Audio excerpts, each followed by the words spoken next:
Across America, there are airports that look like this every day.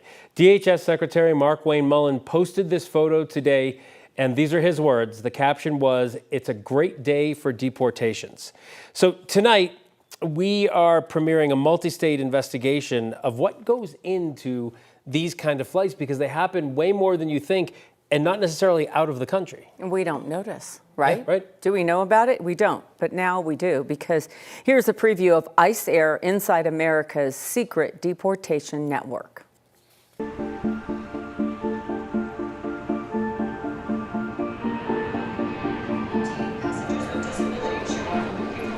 At some of America's busiest airports, a massive immigration operation plays out daily, just beyond your next gate.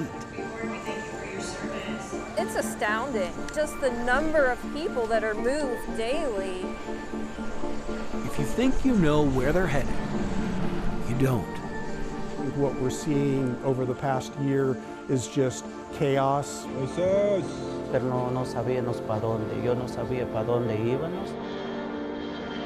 Before the U.S. sends thousands out of the country, people are being treated like Amazon packages, kind of just shuffled about. it flies them across it.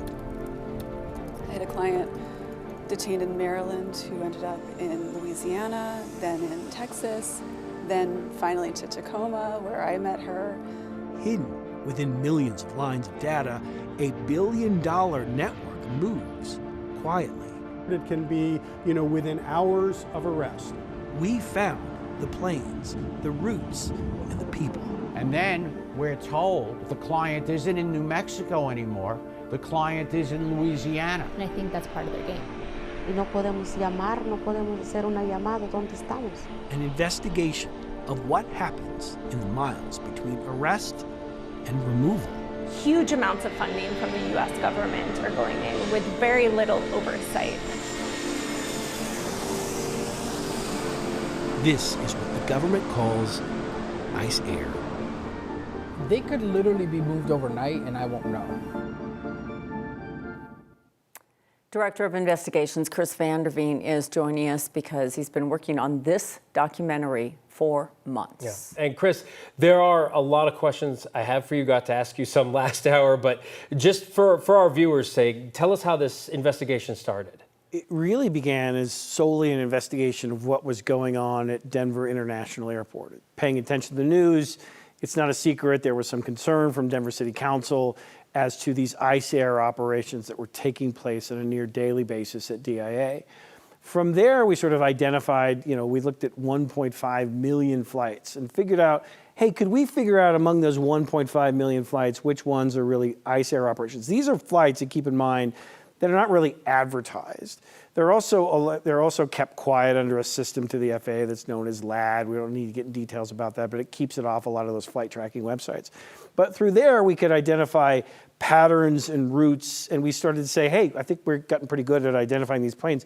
Could we now teach other markets across the country to identify the planes as well? And we got there, and now we've had 18 cities that have been documented. We've documented flights in those 18 cities across the country. And it really is sort of the first time that we have a really good idea of how big this operation is. That one line about this is like Amazon packages. If you've ever tried to track a package you didn't get, that's frustrating. These are human beings. And Kim, keep in mind that Amazon metaphor was really first used by ICE, the people with the administration that are running ICE, that said, we want to turn this into an Amazon-like operation. And one of the questions we had is, well, if their goal is to be like Amazon, are they efficient? And I think the answer to that is not exactly. And you'll see in this documentary that airs tonight, it shows that there's a lot of inefficiencies built into this very, very expensive system. Yeah, and what's important to note that you noted earlier is that this is not a statement on the deportations themselves. It's about how they're doing this and the efficiency and where the money's going and what we need to know about it. So, Chris, looking forward to it. Thank you very much. And a reminder, you can watch this ICE Air Inside America's Secret Deportation Network tonight on the 9 News app. It is free to download. You can scan the QR code there on your screen. The documentary is streaming tonight at 8 o'clock.